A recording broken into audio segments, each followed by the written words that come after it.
वेदों तथा श्रीमद् भगवत गीता के ज्ञान को सरल रूप में प्राणी मात्र तक पहुंचाने के प्रयास में लगे हमारे चैनल सनातन धर्म ज्ञान गंगा में आप सभी का स्वागत है। मेरे प्यारे कृष्ण भक्तों, आप सभी को जय श्री कृष्णा। मेरे प्यारे कृष्ण भक्तों, सनातन धर्म ज्ञान गंगा चैनल के आज की वीडियो में हम लोग श्रीमद् भगवत गीता से अध्याय 10 के श्लोक 19 को भगवान श्री कृष्ण जी की कृपा से सरल रूप में सुनने और समझने का प्रयास करते हैं। जय श्री कृष्णा। श्री भगवानुवाच हन्तते कथयिष्यामि दिव्याह्यात्मविभूतयः प्राधान्यतः कुरु श्रेष्ठ नास्त्यन्तो विस्तरस्य मे।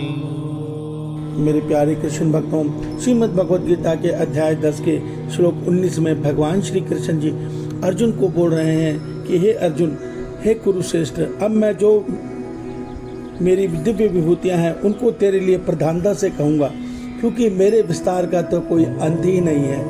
मेरे प्यारे कृष्ण भक्तों, आइए अध्याय 10 के श्लोक 19 को हम भगवान श्री कृष्ण जी की कृपा से सरल रूप में सुनने और समझने का प्रयास करें। जय श्री कृष्णा।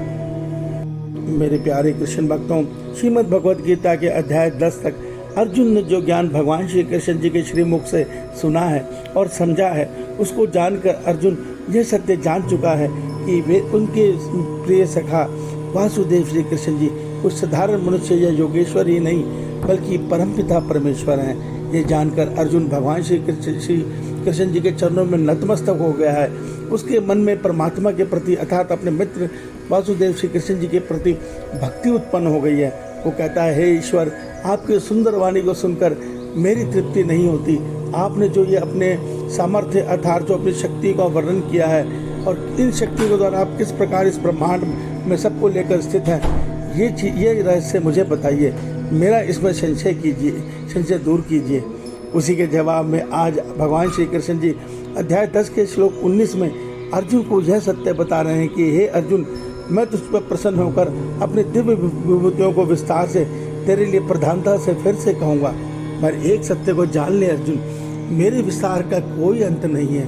अर्थात भगवान हमें यह सत्य बता रहे हैं कि हे अर्जुन, तू मुझे क्या जानेगा, क्या समझेगा।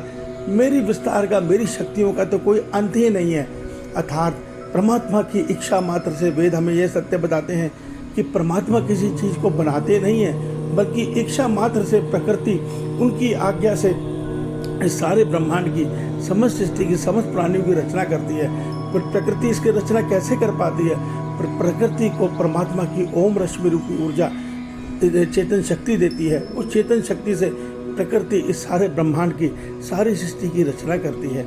मेरे प्यारे कृष्ण भक्तों, इसी जड़ चेतन के सहयोग को हमारे ऋषियों ने परमात्मा का अर्धनारीश्वर रूप कहा है, जिसमें ओम रश्मि रूपी शक्ति को भगवान शिव कहा है और प्रकृति रूपी शक्ति को माँ पार्वती कहा है, आदि शक्ति दुर्गा कहा है। इस सत्य को समझिए और एक सत्य को समझिए कि इस ब्रह्मांड में, इस सृष्टि में सब कुछ ईश्वर ही है। ईश्वर के अतिरिक्त किसी अन्य की कोई सत्ता नहीं है। सब रूपों में हमारे ईश्वर ही वास करते हैं। हमारी सृष्टि के हर अणु में, हर परमाणु में, हर इलेक्ट्रॉन, प्रोटॉन और क्वार्क में परमात्मा की ओम रश्मि रूपी ऊर्जा व्याप्त है, जो उनको ऊर्जा देकर इस संसार सृष्टि का, इस ब्रह्मांड का संचालन कर रही है, इस ब्रह्मांड का निर्माण कर रही है। इतना ही नहीं, सूर्य की तपन अर्थात जो अग्नि में तपन है वो स्वयं परमपिता परमेश्वर हैं। जो जल में रस है अर्थात तृप्ति है वो स्वयं परमपिता परमेश्वर है। वायु में जो प्राण शक्ति है वो भी ईश्वर ही है। इस ब्रह्मांड में ईश्वर के अतिरिक्त किसी अन्य की कोई सत्ता नहीं है।